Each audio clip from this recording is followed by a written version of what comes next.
Вітаю спадарства, я Валер Руселік, хтосьці ведае як журналіста, хтосьці як блогера «Дарогу». Сёння такі пазачарговы выпуск мой, таму што у нас сёння тут, у нашай утульнай студыі, вельмі цікавы і, як мне здаецца, вельмі важны госць, спікер. Гэта Валер Кавалеўскі, гэта кіраўнік кабінету Святланы Ціханаўскай. Валер, вітаю. Прывітанне, Валер. Послухай, я адразу хацеў патлумачыць нашим гледачам про то, что мы перед записом размовы мы дамовіліся про то, что будем говорить все-таки не про новины больше, такие комментарии надзённые, а такие пытания, якія и актуальныя, и адначасова яны у каментары для журналістаў яны звычайна не ўлазяць. І ад пачатку я тебе прадставіў як кіраўнік кабінету Святланы Ціханаўскай. А Святлана Ціханаўская гэта каго? Таксама адно з пытанняў, якое у мне асабіста адназначна адказу няма. З аднаго боку, гэта чалавек, якого называюць прэзідэнтам Беларусі, бо яна выйграла гэтыя выбары. З іншага боку, яна не прымала прысягі прэзідэнцкай. Таксама мы, як па мне, не можам сказаць, што гэта папросту там дэмакратычны лідар Беларусі, бо лідараў у нас дастаткова, а па вялікім рахунку Святлана Ціханаўская сёння адзіная, хто нагул мае хоць нейкую легітымнасць у Беларусі, то як у самім штабе Святланы Ціханаўскай вось гэта пазіцыянуецца, хто вы, гэта каманда прэзідэнта, каманда нейкай візіі будучай Беларусі, і наколькі гэтае пазіцыянаванне ваше ўнутранае супадае з пазіцыянаваннем, як вас успрымаюць у свеце, тому што візіты на самых высокіх узроўнях, сённяшняя размова вось зараз з прэзідэнтам Польшы Анджэем Дудам, таксама заўтра ведаем саміт дэмакраты, на які запрасіў прэзідэнт ЗША Святлану Ціханаўскую. Як вось гэтае пазіцыянаванне? Тут вельмі шмат пытанняў, я павінен сказаць. Я паспрабую адказаць так, каб гэта было не занадта зацягнута, але ўсё ж такі змястоўна. Я скажу так, усё жыццё у офісе выстраиваецца вакол Святланы Ціханаўскай. Яна сапраўдны лідар у тым сэнсе, што вся каманда працуе на яе. Бо для нас яна, як і для ўсіх беларусаў, яна сімвал, яна той чалавек, які вядзе нас да пераменаў. Хтосьці можа далучацца да гэтага працэса, хтосьці не далучаецца, хтосьці глядзіць збоку. Ёсць розныя сілы, якія ў большай ці меншай ступені ўдзельнічаюць у гэтым працэсе. Але Святлана – это той чалавек, якая здольна на сёння адкрываць дзверы ва ўсім свеце. І гэта тое, што нам дапамагае падтрымліваць энергію перш за ўсё ў самой Беларусі. Это, конечно, не вельмі простая задача расказаць беларусам, чаму паездкі Святланы Ціханаўскай, сустрэчы Святланы Ціханаўскай з лідарамі, паездкі ў іншыя краіны, чаму яны важныя, чаму яны нясуць нейкую практычную карысць для нас усіх. У той перыяд, калі мы ўсе знаходзімся пад такім ціскам, калі ўжо накапілася дэпрэсія, апатыя і страх, і мы бачым, што даволі значныя страты мы панеслі за гэты год. Дык вось, Святлана, і толькі Святлана на сённяшні дзень здольная адкрыць гэтыя дзверы, здольная арганізаваць программу фактично у любой столицы Европы на сегодняшний день там за один тыдзень. И это то, что мы здольныя зрабіць. Яна вельмі працавітая, яна вельмі сфокусаваная, яна цалкам аддае сябе гэтай працы, і гэта тое, што заўсёды нас таксама заражае этой энергіяй. Бо я не буду хлусіць і там спрабаваць выкруціцца. Гэтая энергія, яна таксама у нас не бясконцая.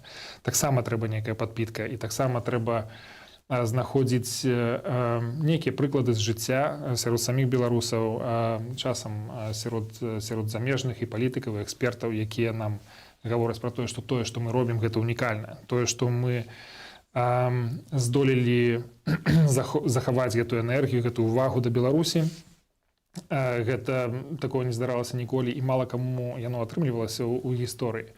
Дык вось наперадзе ўсяго гэтага працэса ідзе Святлана Ціханаўская. Добра, а як назваць? Вось, калі, напрыклад, я альбо мои калегі будуць размаўляць наступным разам з Святланай Ціханаўскай, мы вось звычайна падпісваем Святлана Ціханаўская. Ці штосьці дадаваць, як дадаваць? Альбо мы з табой наступным разам сустрэнемся, падпісаць як каго? Папросту старшыня кабінету Святланы Ціханаўскай? Ці можна штосьці дадаць? Калі казаць пра пазіцыянаванне Святланы, это адно. Калі казаць пра мяне, гэта трохі іншая справа. Я лічу, што калі казаць пра самое сябе, то я раблю справу, магчыма, да якой я рыхтаваўся ўсё сваё жыццё.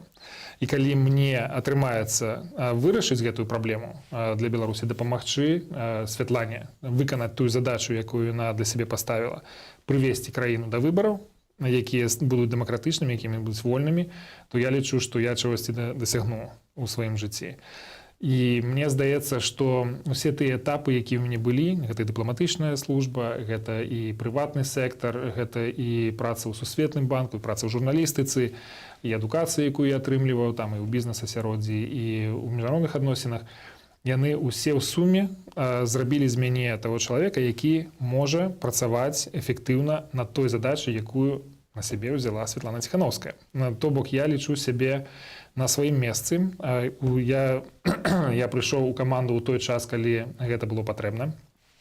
Я спадзяюся, што тая праца, якую мы робім, яна нас набліжае да нашай мэты. Я не магу сказаць на сённяшні дзень, што скажем так, я не магу прыняць нейкія кампліменты на бок свой ці каманды ўвогуле, бо лічу, што мы заслужым гэтыя кампліменты тады, калі мы дасягнем сваёй мэты.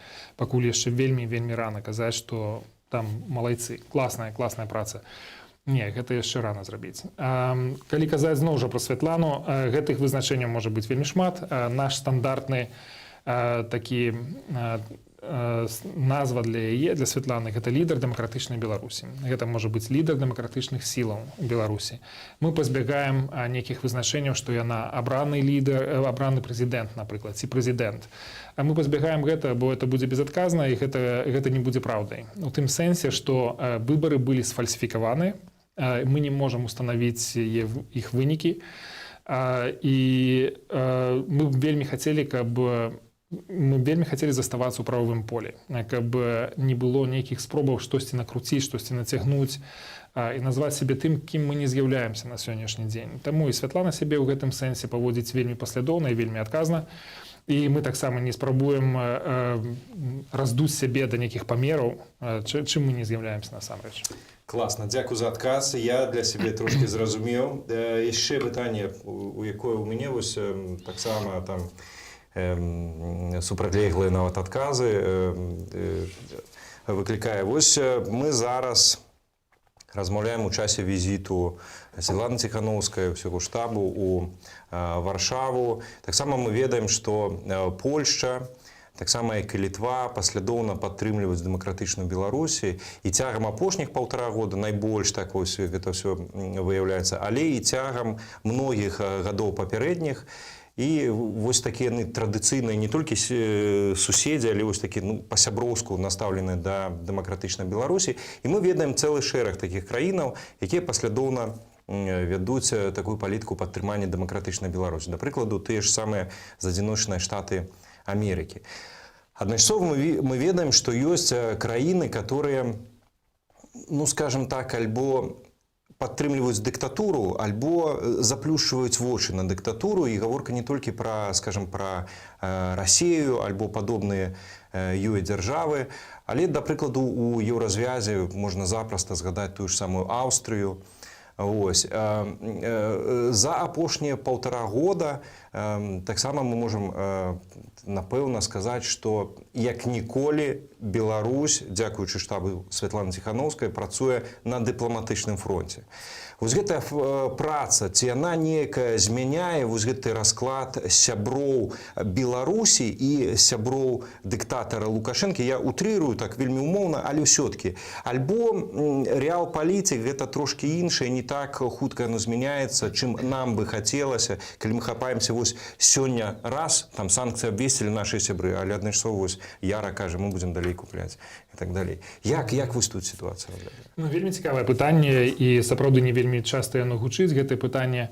Ёсць моцная інерцыя ў дзяржаву у тым, як яны ставяцца адзін да аднаго. Ёсць гісторыя адносінаў, гэта могуць быць асабістыя адносіны, гэта могуць бізнес-інтарэсы, ці там адносіны, напрыклад, у міжнародных арганізацый, якія выбудоўваюцца там цэлымі дзесяцігоддзямі. Што казаць да гэтага перыяду, то сапраўды нам атрымалася, мне здаецца, развярнуць пэўныя адносіны некаторых дзяржаваў у іншы бок. Ёсць інерцыя, як ты говориш про Австрію, наприклад, там ці можна згадати Угорщину, ці можна назвати Германію, ці можна назвати інші ніякі країни. У іх таксама ёсць свая інерцыя. І мы бачым, што Аўстрыя фактычна спыніла любыя кантакты з афіцыйным рэжымам. І Святлана сустракалася з кіраўніцтвам краіны ўжо шмат разоў. Яны ўзялі на сябе задачу правесці гэтую канферэнцыю, якая была вельмі складаная задача, вельмі такая супярэчлівая для іх. Да іх паступалі пагрозы з боку Менску, увогуле закрыць амбасаду. Напрыклад, ці там іншыя нейкія пагрозы, што гэта будзе ім чагосьці каштаваць, калі яны правядуць гэтую канферэнцыю. На мінулым тыдні была сустрэча міністра замежных спраў Угоршчыны з Макеем, якую Макей прадставіў як такую заслугу, нейкую перамогу сваю асабістую, а разам з тым мы даведваемся пра тое, што Угоршчына выгаворвала Макею за тое, што яны выкарыстоўваюць міграцыю для дасягнення палітычных мэтаў, і што гэта недапушчальна, і што насамрэч там гаворка была, гутарка вялася там зусім па-іншаму, не так, як прадстаўлялі. Ці, скажам, Германія, такі гігант еўрапейскі, які заўсёды мы спадзяваліся, што Германія будзе займаць нейкую такую прынцыповую пазіцыю, і вельмі часта мы бачылі, што гэта не адбывалася, што Германія там скатвалася ці то ў бізнес-інтарэсы, ці яна спрабавала знайсці нейкія шляхі да дыялогу. Ну, карацей, гэта раскалвала кансалідаваную пазіцыю не адзін раз. І ўрэшце рэшт палітыка да Лукашэнкі мянялася. Зараз мы бачым, што новы кааліцыйны ўрад прымае пагадненне, у якім прапісваецца Беларусь, прапісваецца падтрымка беларускага народу ў імкненні да дэмакратыі. Вельмі важна. Ці шведскі прэм'ер-міністр, новая прэм'ер-міністрка заходзіць на эту пасаду і заяўляе, што Беларусь будзе прыярытэтам знешняй палітыкі Швецыі. Такога ніколі раней не было. Каб краіны настолькі важныя, настолькі перадавыя краіны ва многіх пытаннях бяруць на сябе гэтую адказнасць, абяцаюць большую падтрымку і прапісваюць гэта ўжо ў праграмных дакументах. То бок, вось гэтая дзейнасць, такая вельмі актыўная і вельмі заўважная дзейнасць на міжнароднай арэне, яна дае свой плён менавіта ў тым, што нам атрымліваецца рабіць Беларусь сістэмным пытаннем. Не проста ад-хок, там, раз адразу там дзесьці мы прачытаем штосьці, зробім заяву. Не, цяпер гэта тэма, якой займаюцца ўрады шэрагу краін на пастаяннай аснове. Я думаю, што это важнае дасягненне. Трэба яшчэ дачакацца, калі яно будзе даць свой плён такі практычны. Больш ці то гэта будзе ціск на рэжым, ці гэта могуць быць нейкія практычныя пытанні дапамогі для беларусаў, але тым не менш мы бачым гэтыя падвижкі. Вось гэтая змена стаўлення да Беларусі і вось ўсё больш цвёрдая пазіцыя, што Беларусь будзе заставацца ў прыярытэце. Ці можам мы таксама гаварыць пра вось гэты працэс, як і таксама пра тое, што, ну, прынамсі, Еўропа заходняя пачынае ў большай ступені ўспрымаць Беларусь як частку ўсё-такі еўрапейскай цывілізацыі, а не так, як усе мы ведаем, ну, вось быў Савецкі Саюз, трошкі штосьці адкалолася нейкай недаразуменне, і як бы і вось і што з ім рабіць, там Пуцін крычыць, што так, чырвоныя лініі, это постсавецкае, это ўсё наше. Ці можам гаварыць зараз, калі вось усё больш прыкладаў заходнееўрапейскіх краінаў, якія кажуць, не, мы будзем падтрымліваць у беларусаў памкненні да дэмакратыі, да свабоды, у тым ліку свабоды ад Расіі. Ці можам мы гэта ўспрымаць як і словы, што беларусы, вы нашыя браты ў нашай агульнай еўрапейскай сям'і, ці не? Я думаю, тут вельмі просты адказ, што нас так заўсёды ўспрымалі. І гэта можна бачыць па рэакцыі самага пачатку на тыя падзеі, якія адбываліся ў Беларусі. Як людзі выйшлі прагаласаваць, як былі сфальсіфікаваныя выбары, як людзі пратэставалі, і які быў адказ рэжыма. І ўсе гэтыя рэпрэсіі ўспрымаліся вельмі ўсур'ёз, як супраць сваіх, як супраць сваёй сям'і. еўрапейцы, будь то іспанцы, ці брытанцы, ці шведы, ці немцы, яны гэта ўспрымалі як атаку на сваіх людзей, як на сябраў сваёй цывілізацыі. Бо, будзем шчырымі, такія крызісы, як у Беларусі, адбываюцца па ўсім свеце. І, скажам, дзесьці ў краінах Афрыкі гэта так не рэзаніравала б у еўрапейскім звязе. Ці у Лацінскай Амерыцы, напрыклад, таксама мы бачым час ад часу адбываюцца нейкія сур'ёзныя такія ўзрушэнні, дзе людзі пратэстуюць і ўжываецца гвалт супраць людзей урадамі. І тым не менш гэта такого рэзананса не выклікае сярод еўрапейцаў. Таму я думаю, што мы по дэфолту, аўтаматам, мы еўрапейская сям'я, нас так успрымаюць, менавіта таму нас падтрымліваюць, таму менавіта так за намі пільна сочаць. Я думаю, што вось такі адказ будзе. Еще такое пытанне, на якое мне адназначна адказу няма, гэта пытанне, што нам, беларусам дэмакратычнай Беларусі, рабіць вось з усходнім суседам, таму што вельмі шмат зараз з боку пастаянных крытыкаў гучыць пра тое, што тут штаб Ціханаўскай напірае на санкцыі, это штурхае ў абдымкі Расіі, хаця здавалася б, куды больш штурхаць і хто каго там штурхае. З іншага боку, канешне, цудоўна зразумелая логіка, што калі Пуцін падтрымлівае, і тады ў 2020 годзе, калі шалі вагаліся, ён падтрымаў, ён паставіў свае войскі каля мяжы сваіх сілавікоў, па неафіцыйных дадзеных яны і ўдзельнічалі ў здушэнні пратэстаў, у катаваннях беларусаў. І, то бок, можа увесь свет казаць, мы за Беларусь, але калі ёсць калючы дрот, вось гэты расійскі калючы дрот по перыметры Беларусі, і Пуцін папросту падкідвае грошай, то як бы можна бясконца доўга гаварыць вось на захадзе, што Беларусь это частка нашай агульнай еўрапейскай сям'і. Як быць з Крамлём, бо раней і вам даставалася, дарэчы, на арэхі за гэта, калі вы гаварылі, што ёсць спробы размаўляць і з усходнім суседам. Але, прынамсі, публічна мы як бы нейкіх рухаў у бок дэмакратычнай менавіта Беларусі, з нацяжкай, можна сказаць, на Эхо Москвы, вось гэта інтэрв'ю, і ўсё. Ці ёсць сэнс далей з імі штосьці абмяркоўваць, старацца перамаўляцца, хаця б публічна, тому што я разумею, ёсць розны ўзровень, публічны, не публічны.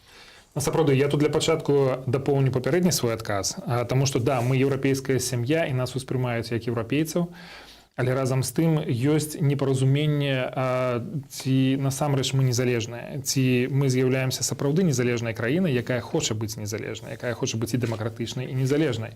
І на вялікі жаль, вынікам знешняй палітыкі Лукашенка стала тое, што не ўсе вельмі так выразна ўспрымаюць Беларусь як незалежную дзяржаву. Таму пэўныя рэакцыі могуць быць такія, што вы ж сябры Расіі, што мы можам зрабіць? Расія кантралюе вас, вы прыналежыце ў пэўным сэнсе да расійскага міру, таму чаму мы будзем умешвацца ў гэтыя справы? Таму з аглядкай некаторыя рашэнні прымаліся, і да гэтага часу яшчэ ёсць такая інерцыя. Але што казаць пра Расію, сапраўды гэта такі ўплыў быў негатыўны з самага пачатку, рэзка негатыўны. Сапраўды гэта рэцэпт выжывання для Лукашэнкі быў з самага пачатку. І тут, можа быць, не столькі тыя войскі сыгралі, але псіхалагічна для тых людзей, якія акружалі Лукашэнку, і для яго самога было важна пабачыць, што ён не адзін, і што самы галоўны саюзнік, які штосьці можа памяняць, ён побач. І мы памятаем гэтыя першыя сустрэчы Пуціна і Лукашэнкі пасля выбараў, наколькі прыніжальна выглядаў Лукашенка на гэтым фоне, але ён быў побач з ім, тым не менш. Якія ён абяцанні даў, мы, можа, даведаемся калісьці, але ён сапраўды будзе пазбягаць іх выконваць, як ён заўсёды рабіў. Але што да нас, то мы будзем імкнуцца выбудаваць дыстанцыю паміж Лукашэнкам і Пуцінам, зрабіць яго максімальна непрымальным для Крамля, бо вельмі часта мы гаворым пра тое, што Беларусь залежная ад Расіі. І гэта сапраўды так. Але разам з тым Расія таксама залежная ад Лукашэнкі. Я б сказаў бы, Крэмль залежыць ад Лукашэнкі, бо ён стварыў такое асяроддзе, якое абсолютна зачышчанае ад любых альтэрнатыў палітычных. І расіяне, можа, і радыя былі б кагосьці падтрымаць, але няма каго. Не проста так Лукашенко выганяе фактычна там высокапастаўленых чыноўнікаў, якія маглі быць больш-менш папулярнымі ў Беларусі. Яны з'язджаюць проста пасля таго, як ён іх звальняе, яны кудысьці знікаюць, там займаюцца іншымі зусім праблемамі. І ў Расіі фактычна ніякіх няма апірышчаў такіх у Беларусі. Няма ні нармальных медыя, якія былі папулярны, няма ні партый, ні ўрадавых арганізацый. А таму яны залежаць ад яго. І гэтая залежнасць у пэўным сэнсе і для нас праблематычная, бо расіяне фактычна не працуюць з людзьмі. Яны ў тым сэнсе, што яны не спрабуюць зразумець нашае грамадства. Яны не ведаюць беларусаў. Я таксама, як яны не ведаюць украінцаў насамрэч. Яны выбіраюць размаўляць толькі з уладай. З нашага пункту гледжання, то, як мы гэта бачым з офіса Святланы Ціхановскай, это тое, што у Лукашэнкі ёсць стул, на якім ён сидзіць, у якога 3 нагі. Адна гэта гвалт, другая гэта грошы і трэцяя гэта Расія. І калі выбіць адну з гэтых ног, то яму утрымацца будзе вельмі складана. Дык вось праца над тым, каб прадэманстраваць, даказаць Расіі, што падтрымка Лукашэнкі гэта насамрэч працуе супраць Расіі, і што інтарэсы Расіі будуць ад гэтага толькі цярпець, гэта адна з нашых задач. Яна вельмі непростая, бо дастаецца нам і з аднаго боку, і з другого, і з трэцяга. Мы адчуваем, што не ўсе разумеюць нашу такую вытрыманую лінію на то, што мы не будзем антирасійскімі, проста таму, што Расія падтрымлівае Лукашэнку. Бо тыя мільёны людзей, якія галасавалі за Святлану Ціхановскую, тыя сотні тысяч, мільёны людзей, якія выходзілі на вуліцы, сярод іх было вельмі шмат людзей, якія за цесныя адносіны з Расіяй таксама. І мы гэта павінны паважаць. Тыя людзі, якія выходзілі, казалі, мы хочам дэмакратыю, мы хочам абіраць сваіх лідараў. Яны не казалі, мы за Расію, ці супраць Расіі, ці там за Захад, супраць Захаду. Мы павінны гэта паважаць, і таму мы будзем ўсё ж такі настойваць на тым, каб адсунуць Крэмль максімальна далёка ад Лукашэнка, каб забраць у яго гэтую падтрымку. Што нам у гэтым можа дапамагчы? Тое, што над чым мы зараз працуем менавіта у міжнароднай сферы, это зрабіць так, каб заходнія ўрады, заходнія краіны не прызнавалі ніякіх дакументаў, які Лукашенко можа падпісаць з Расіяй. Расія апартуністычная, яна спрабуе выкарыстаць гэтую сітуацыю, крызісную сітуацыю ў Беларусі, якую стварыў Лукашенко, для таго, каб забяспечыць свае нейкія інтарэсы. І мы гэта бачым. Яны там ствараюць новыя навучальныя ваенныя цэнтры ў Беларусі, яны падпісваюць дарожныя карты новыя. Тое, што абсалютна шкодзіць нацыянальным інтарэсам, шкодзіць суверэнітэту, незалежнасці Беларусі.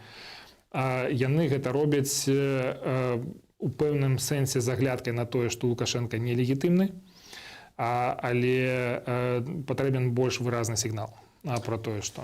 Я тут толькі, каб ужо і закрыць гэта пытанне, такая рэпліка, вось як я адказваю часам на абурныя каментары, вось, а як ты там, Валера, топіш там таксама вот за гэтыя санкцыі, трэба санкцыі супраць Расіі. Я адказваю, як я разумею, ці слушна я разумею, што сэнс якраз санкцый, ну, прынамсі, адзін з сэнсаў, гэта якраз зрабіць, каб занадта дарагі гэты васал быў Крамлю, і значна прасцей было б ад яго адмовіцца. Ці слушна я тлумачу? Абсолютно. Вось падвышэнне коштаў за тое, што утрыманне гэтага васала, гэта вельмі слушна. Яшчэ такое пытанне пра штаб Святланы Ціхановскай. Ну, прынамсі, медыйна больш вядома, там паехалі, сустрэліся, там паехалі, правялі перамовы, там пра штосьці дамовіліся. Гэта такі кірунак такой супердыпламатыі. І вось у Беларусь прадстаўленая ў свеце. Ну, наколькі я разумею, у самім штабе ёсць жа цэлы шэраг дэпартаментаў, якія тычацца не толькі там нейкіх вонкавых стасункаў, але і ўнутры Беларусі. Ці можна хаця б так тэзісна пра тое, чым яшчэ штаб Святланы Ціхановскай займаецца вось якраз кірункам у саму Беларусь? Сапраўды, найбольш заўважнай найбольш заўважнай працай з'яўляецца міжнародная, таму што гэта ў камунікацыі, гэта ў навінах, і гэта заўсёды так здалёка бачна. Але самая галоўная праца вядзецца тымі дэпартаментамі, якія займаюцца Беларусю, тое, што робіцца ў Беларусі, падтрымліваюць сувязі з людзьмі, з ініцыятывамі. Гэта і дваравыя ініцыятывы, гэта і студэнты, гэта і дактары, гэта і тыя самыя нашы ініцыятывы, якія ўжо зараз знаходзяцца за мяжой. Але тым не менш, менавіта гэты кірунак працы самы галоўны. Чаму? Па той простай прычыне, што перамены ў Беларусі магчымыя толькі з самой Беларусі. Колькі б мы не скансалідавалі пазіцыі міжнароднай супольнасці па Беларусі, гэта не дазволіць нам памяняць сітуацыю ў Беларусі. Гэта можа дзесьці дапамагчы, падтрымаць, натхніць, але толькі самыя беларусы здольныя вось гэтыя перамены прывесці. Таму вельмі важна працаваць з ініцыятывамі. Не так давно была запущена платформа для такіх ініцыятыў, дзе яны збіраюцца ў адным месцы, в онлайне, дзе мы можам паглядзець, хто над чым працуе, дзе мы можам знайсці нейкія сінергіі, дзе мы можам адзін аднаго падтрымаць ці аб'яднаць намаганні. І гэта працуе вельмі добра. Ёсць таксама кірунак працы з валанцёрамі. Нас іх налічваецца больш за 2000 валанцёраў, якія па ўсёй краіне працуюць над тым, каб інфармаваць людзей, каб дапамагаць людзям разбірацца з нейкімі праблемамі, падтрымліваць і офіс у тым ліку. Вельмі важная праца для камунікацыйнага дэпартамента. Не трэба тлумачыць, чаму. Вы, як журналісты, ведаеце, што тое, што мы робім, гэта адно, а пра гэта трэба яшчэ данесці інфармацыю да людзей, каб яны разумелі, што чым мы займаемся, і даць нейкі водгук таксама. Для нас вельмі важна мець водгук ад беларусаў. Ёсць палітычны дэпартамент, які вывучае сітуацыю, які аналізуе, што адбываецца ў Беларусі, што адбываецца за мяжой, дапамагае нам фармуляваць нейкія і задачы, і мэты, і новыя метады ў працы. Прагучаў у тваім адказе прагучаў такі выраз: усё вырашаць усё адно беларусы ў Беларусі. І вось я асабіста падвойна стаўлюся да гэтага выразу, таму што з аднаго боку, канешне, гэта абсалютна лагічна, абсалютна маральна, і так і мае быць, абсалютна слушна. З іншага боку, гледзячы на ўзровень рэпрэсіяў, якія абсалютна даўным-даўно не папросту абсурдныя, а папросту, я не ведаю, у мне цяжка падабраць нейкія цэнзурныя словы да вось таго, каб апісаць гэтыя рэпрэсіі. Што ў такой сітуацыі беларусы, которые ўнутры Беларусі могуць зрабіць? Ці сапраўды зараз асноўная праца там павінна быць, а не гэта дыпламатыя па-за Беларусю, тое, чым можна займацца ў адноснай бяспецы. Як гэта ўзважыць, як вось адказаць на гэта? Гэта, бадай, што самае галоўнае пытанне і самае складанае пытанне, на якое хочацца знайсці просты адказ, але проста адказу, канешне ж, не будзе. На гэтым этапе нам трэба нейкім чынам скамбінаваць тое, каб людзі заставаліся уключанымі ў гэтым, не выключаліся з гэтага кантэксту, які ёсць у Беларусі, а каб яны не адмаўляліся ад сваёй пазіцыі, што Лукашенка нелегітымны, што ён непрымальны, што ён павінен сысці. І разам з тым скамбінаваць гэта з тым, што людзям трэба захоўваць сябе ў бяспецы, што нельга, мы не можам дазваляць сабе, каб людзі настолькі цярпелі. Бо сапраўды тое, што адбываецца ў Беларусі, гэта тэрор. Мы бачым зараз гэтыя відэа, якія Губазік, МУС, пракуратура, следчы камітэт размяшчаюць, дзе яны прыніжаюць людзей, запужваюць людзей, абсолютно нармальных, звычайных людзей, яны прымушаюць іх сябе агаворваць абсолютна ні за што. Гэта тэрор, які адбываецца ў краіне, і ў такіх умовах чакаць ці тым больш заклікаць людзей, каб яны прымалі нейкія смелыя дзеянні, гэта проста безадказна было б з нашага боку. Для нас вельмі важна, каб людзі захоўваліся ў бяспецы настолькі, наколькі магчыма. Разам з тым мы не зможам перамагчы, калі мы не пераступім праз свае страхі. Я думаю, што важна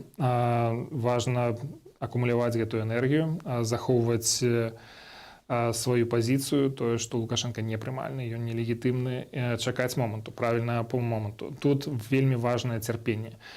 І упэўненасць тым, што мы ўсё ж такі пераможам. Надзея вось у такія моманты становіцца вельмі матэрыяльнай. Салідарнасць, якой бы яна не была абстрактнай, там гэта могуць паштоўкі, гэта могуць быць нейкія заявы, словы, яна становіцца таксама матэрыяльнай, таму што яна трансфармуецца ў тую надзею, якая людзям дазваляе ісці далей і не здавацца. І ў гэтым кантэксце, канешне, большае значэнне набывае міжнародная праца. Там, дзе мы паказваем, што па-ранейшаму тое, што робяць беларусы, тое, што яны зрабілі да гэтага часу, яно мае абсалютную вартасць для ўсіх.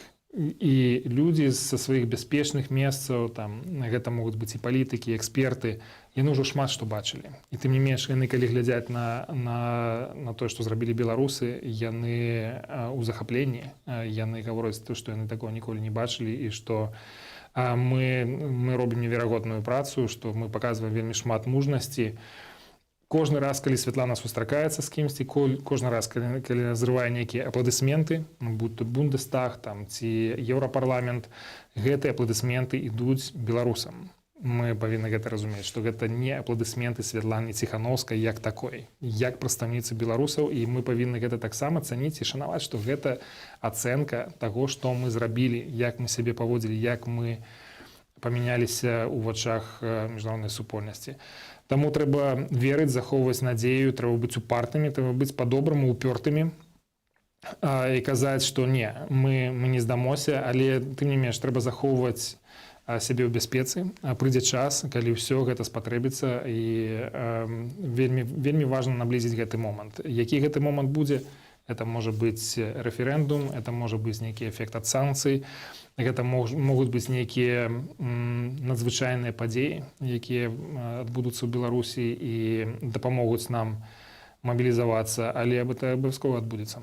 Апошняе сёння ў размове я хацеў вось які момант закрануць, вельмі лёгка раіць іншым і вельмі цяжка трымацца сваіх уласных парадаў, таму вось наконт што трэба рабіць, што табе асабіста дапамагае захоўваць і набірацца нейкіх новых сілаў, захоўваць гэтую веру, гэтую надзею на тваім прыкладзе.